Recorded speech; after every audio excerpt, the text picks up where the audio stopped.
नमस्कार बच्चों, DMC classes में आपका स्वागत है। एमपीटेट वर्ग 3 2024 की परीक्षा का रिजल्ट आ चुका है।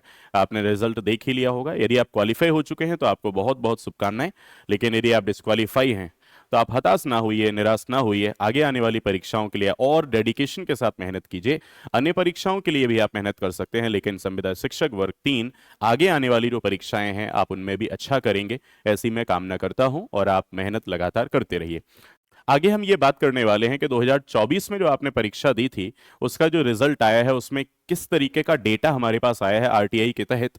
तो हमने देखा कि अगर कुल आवेदन 2,66,982 थे तो उसमें से बहुत सारे लोग, लगभग 50,000 के लगभग लोगों ने तो परीक्षा ही नहीं दी।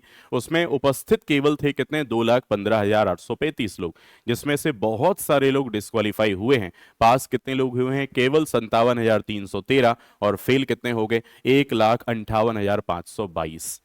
तो ये एक डेटा है जो आरटीआई के तहत हमें मिला है। और इस डेटा के तहत यदि हम चलें तो 2024 की जो आपकी परीक्षा है, पात्रता परीक्षा है, अब इससे चयन परीक्षा में आप जब जाएंगे तो 57,313 लोग इस परीक्षा में जाने वाले हैं। लेकिन इतना ही नहीं, पिछली जो 2020 की परीक्षा थी जो उसमें भी लोग ऐसे हैं जो लगभग 1,90,000 1,94,000 के आसपास ऐसे थे जिन्होंने पहली परीक्षा मतलब पात्रता परीक्षा को पास किया था।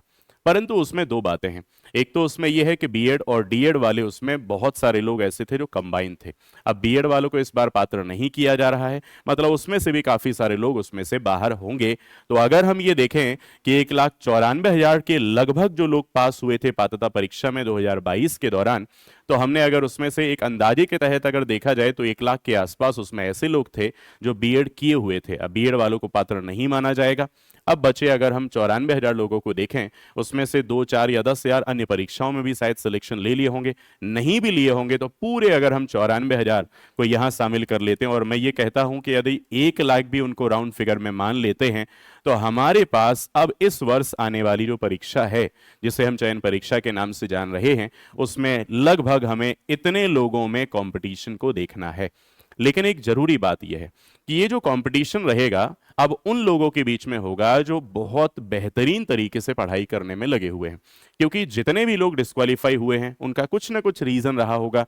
शायद कम पढ़ाई की हो, शायद किसी कॉन्सेप्ट में उन्हें दिक्कत रही हो, किसी विषय में प्रॉब्लम हो, या फिर उन्होंने पढ़ाई में ज्यादा अच्छे से मेहनत ना की हो, ये अन्य कारण उनके हो सकते हैं। लेकिन जिन्होंने भी क्वालिफाई किया है इस वर्ष, और जो पहले से क्वालिफाई किए हुए हैं, पहले से क्वालिफाई किए हुए लोगों के लिए प्लस पॉइंट ये भी है कि जब आप परीक्षा के लिए नोटिफिकेशन आया था उस समय से ही 2022 वाले जो विद्यार्थी हैं वो चयन परीक्षा के लिए ही मेहनत करने में लग गए थे। और आपकी उस समय पात्रता परीक्षा शुरू हुई थी। आपकी अब चयन परीक्षा की तैयारी आप शुरू करने वाले हैं और 2022 वाले चयन परीक्षा के लिए पहले से ही मेहनत कर रहे हैं। मतलब अब जो कंपटीशन है वो अच्छे और बेहतरीन और पढ़ने वाले लोगों के बीच में है। तो इसलिए आप थोड़ा सा सतर्क हो जाइए, थोड़ा सा ध्यान रखिएगा और पढ़ाई के प्रति थोड़ा सा सजग हो जाइए। कंपटीशन थोड़ा सा टफ रहेगा, पेपर का स्टैंडर्ड भी थोड़ा सा बढ़ सकता है। ये चीजें मैं आपको बताने की कोशिश कर रहा हूं। उम्मीद है कि आप इन बातों को समझ पाए होंगे। यदि आपको लगता है कि आपको मेंस की तैयारी करनी है तो हमारी क्लासेस में मेंस के लिए मैथ्स की स्पेशल क्लासेस रहेगी, जो संविदा शिक्षक वर्ग 3 के लिए गणित विषय की क्लास रहेगी। अगर आप चाहते हैं तो हमारे इस नंबर पर, मैं नंबर यहां लिख देता हूं, 7509658289, इस नंबर पर आप व्हाट्सएप कर सकते हैं और अपनी जानकारी दे सकते हैं। और आप ये बता सकते हैं कि सर मुझे न्यू बैच ज्वाइन करना है, आपको संविदा शिक्षक वर्ग 3 का मैथ्स का नया बैच जो चयन परीक्षा के लिए बनने वाला उसको आपको ज्वाइन करना है। तो आप इस नंबर पे हमें मैसेज कीजिए अपने नाम और अपनी जानकारी के साथ। Thank you.